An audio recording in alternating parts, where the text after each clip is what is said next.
Guess what? Your favorite cousin has an acting job.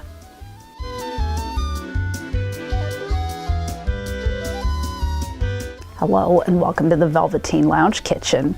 Ms. Velveteen is off making a drink somewhere, so I thought I'd tell you about my acting job. I'm playing an elf in the Christmas display at the local mall, and the critics say I'm the best elf there. I'm celebrating my success with a beverage masterpiece, which I'm going to share with you right now. To make it, all you do is 1 shot of tequila, followed by a large glass of Franzia Merlot. One of my fellow elves actors has a crush on me, but his name is Harry, and I don't have a good track record with Harrys.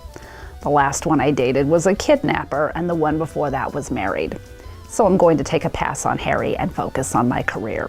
Who knows what this gig could lead to. So anyway, that's it.